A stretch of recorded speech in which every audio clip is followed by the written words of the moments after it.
I don't care what side of the fence you sit on. I don't care how much of a Scream fan you think you are, or claim to be. I don't care if you have 0 subscribers or 1 million subscribers. If you are one of these people who think killing Dewey off in Scream 5 was a good idea, then you are wrong. Scream was a franchise that had 3 lovable heroes that audiences simply never wanted to watch die in any of the sequels, no matter how many sequels were ever going to be made, no matter who the other characters were, or what have you. Nobody, and I mean nobody, wanted to ever see Sidney, Dewey, or Gale killed in a Scream sequel. The filmmakers already fucked up in Scream 2 by killing off Randy, and let's be honest, the franchise has never truly been the same since. So you would think that these filmmakers would have learned their lesson at this point. But no. Throw radio noise in there and this dumb need to subvert expectations, as they say, and suddenly our main man, Dewey, the legend himself, was both figuratively, poetically, and actually left on the cutting room floor, killed off by 2 of the dumbest and most popcorn fart Scream killers ever, no less. I mean, what were they thinking? Think of Sidney, Gale, and Dewey as the horror equivalent of Star Wars' Han Solo, Princess Leia, and Luke Skywalker.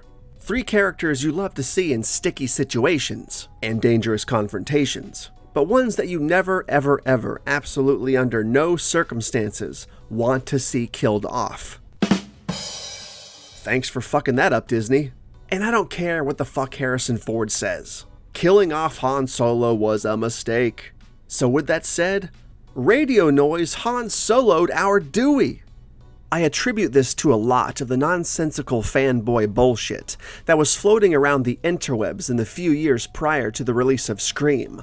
This mounting idea that, quote, if they ever do another Scream movie, they're going to have to kill off one of the main characters to prove that they're serious this time around. End quote. This moronic bullshit mindset that seems to think that the only way to prove that the stakes in a Scream sequel are real is if you kill off either Sidney or Gale or Dewey. Well, that thought process was, is, and always will be bullshit! You don't have to kill off one of the main characters to prove that the stakes are real. You could just, I don't know, do what every other Scream movie prior to this one has done.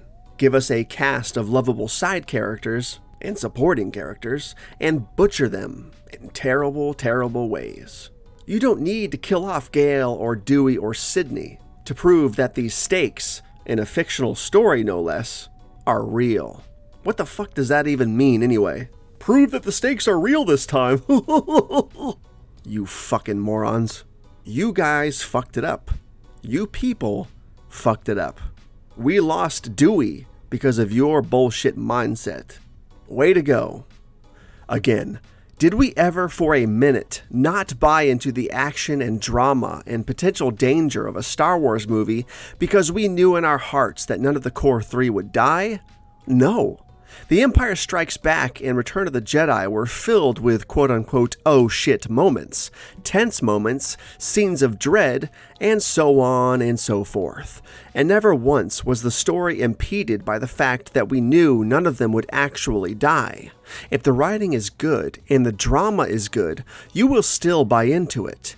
But of course, this is reliant on good writing and good storytelling, not the shock factor of killing off a main character for the sheer sake of being shocking and proving to your audience that you're not messing around. Now, I enjoyed Scream 5 and I loved Scream 6, but do you realize how awesome the third act of Scream 5 would have been if Dewey was still alive? Do you realize how epic it would have been to see our disgruntled and grizzled older Dewey Riley showing up in New York City to protect Gale in Scream 6? That would have been awesome!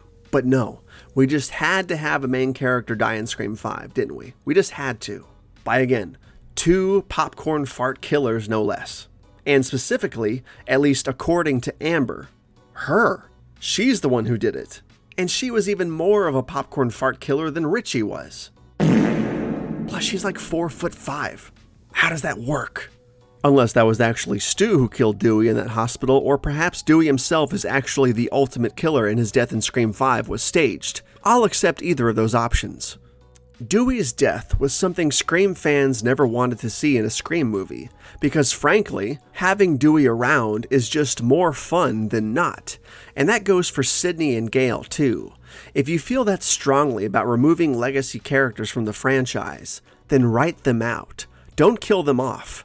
I mean, nobody wanted this, except, of course, for the aforementioned Scream cucks who just had to see one of our Legacy 3 die at the hands of a Ghostface killer.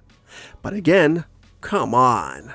At least let the man go out saving Gale or Sidney directly, or even Sam or Tara for that matter. Not indirectly by sending them off in an elevator while he stays behind and doesn't immediately pull the trigger. This action jeopardizes everyone he cared about because his death here meant that he wouldn't be around later to protect them. So not only did they kill off our main man, but they made him dumb right before doing so. Bad move, Radio Noise. Bad move. Dewey did not deserve this. The Scream franchise didn't deserve this. We as Scream fans didn't deserve this.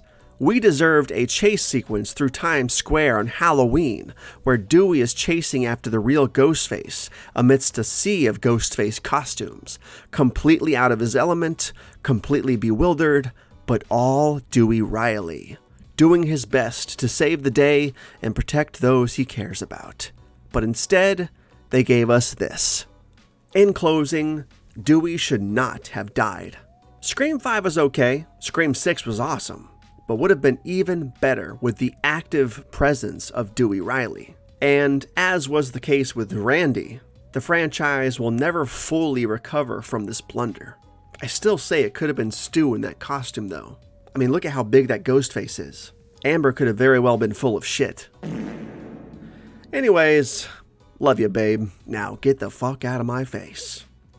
Thank you so much for hanging out, and as always, don't forget to like this video, share it with your friends, subscribe to the channel if you haven't already, and hit that notification bell to stay informed on all things TobattoVision.